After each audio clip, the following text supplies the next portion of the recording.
2026 சட்டமன்ற தேர்தல் இதுவரை கண்டிடாத தேர்தல் போலிருக்கும் என்பது தெரிகிறது. இரு திராவிடங்களில் யார் வெற்றி பெறுவார்கள் என்பதை கணிக்க முடியாத நிலையில் இருக்கிறது. இப்போது தெரிய வந்திருக்கக்கூடிய கருத்து கணிப்பும் அப்படித்தான் சொல்கிறது. அதை பற்றிதான் இந்த பதிவில் பார்க்க போகிறோம்.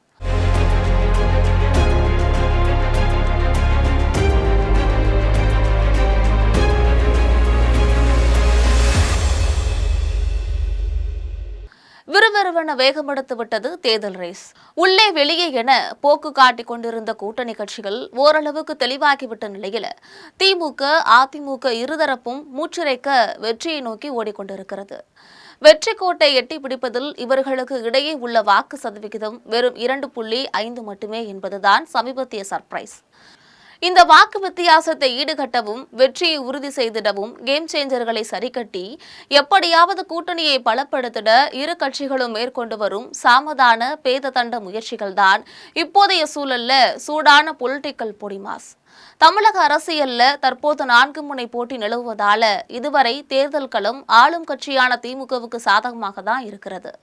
அதற்கேற்ப திமுக கூட்டணியை வீழ்த்தும் அளவுக்கு அதிமுக, பாஜக கூட்டணியும் பலம் இல்லாமல் காணப்பட்டது.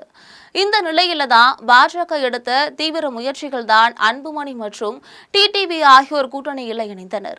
இதையடுத்து வலுவான கூட்டணியாக உருமாறவே திமுக தரப்புல லேசான பதற்றம் ஏற்படுவதாக சொல்லப்படுகிறது.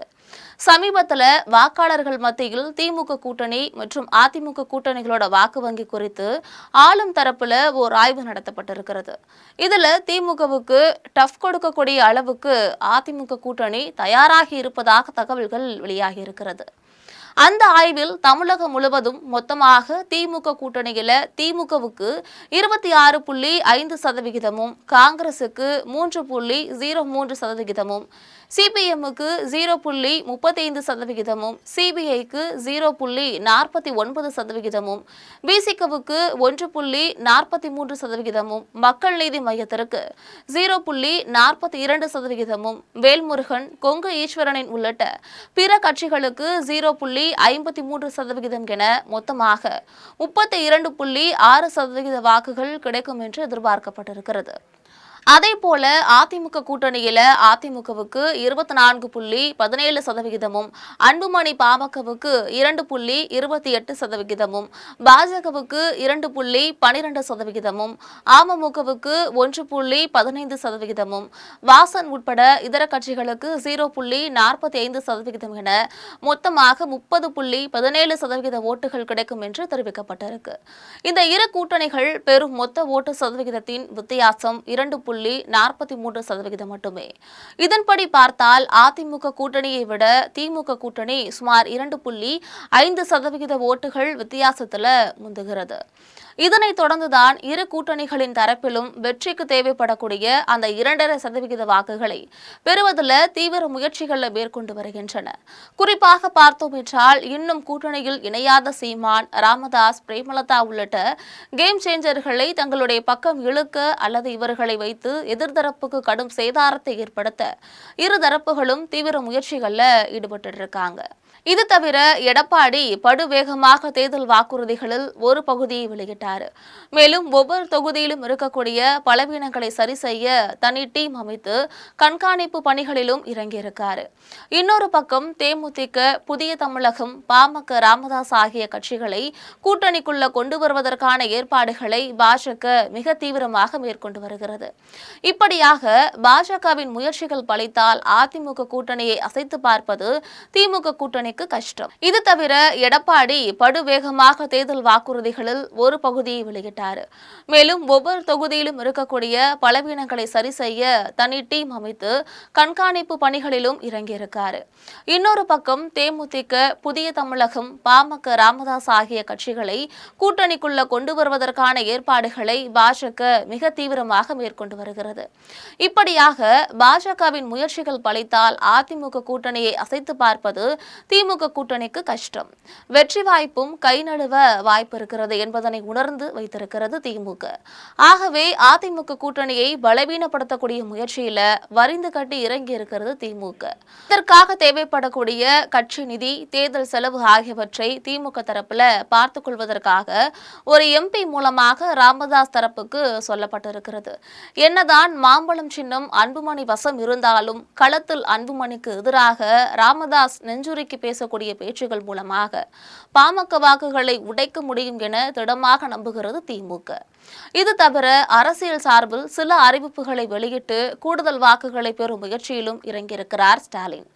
அதாவது மகளிர் உரிமை தொகை உயர்வு, இலவச வைப்பை திட்டம், தங்க பத்திரம் திட்டம் என பல கவர்ச்சிகரமான திட்டங்களை தேர்தல் அறிக்கையில் இடம்பெற வைப்பதற்கான ஆலோசனையில ஈடுபட்டிருக்கிறாங்க திமுக தலைமை.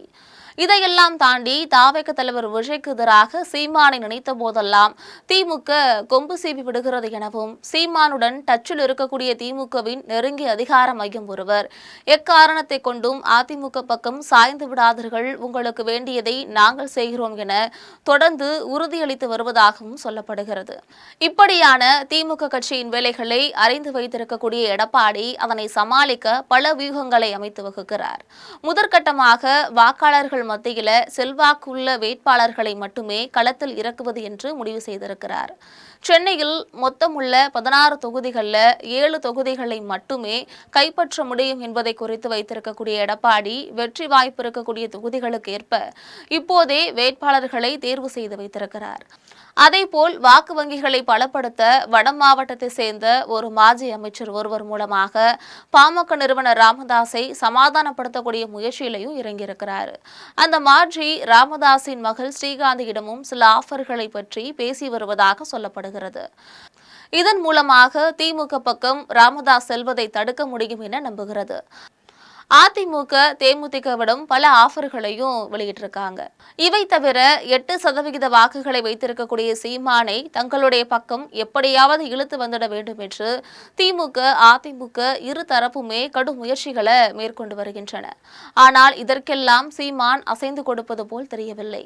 திமுக, அதிமுக என்னும் இருபெரும் திராவிட கட்சிகளின் ஆதிக்கத்தில் 50 ஆண்டுகளுக்கு மேலாக தமிழகம் இருப்பதாக சொல்லப்பட்டாலும் இந்த இரு கட்சிகளின் வெற்றியை முடிவு செய்வது என்னவோ வெறும் 1.5% முதல் 2.5% வாக்குகள் தான். இதனாலதான் தேவைக்கேற்ப சின்ன சின்ன கட்சிகளை கூட வளைத்து போட்டு ஆட்சிக்கு வருவதில் 2 பிரதான திராவிட கட்சிகளும் ஆர்வம் காட்டி வருகிறது. இந்த முறை இவர்கள் நினைப்பது நடக்குமா என்பது எல்லாம் போக போக தெரிந்துவிடும். இவைகள் எல்லாமே வெற்றி தோல்வி கேம் சேஞ்சர்கள் கையில்தான் இருக்கிறது என்பது குறிப்பிடத்தக்கது.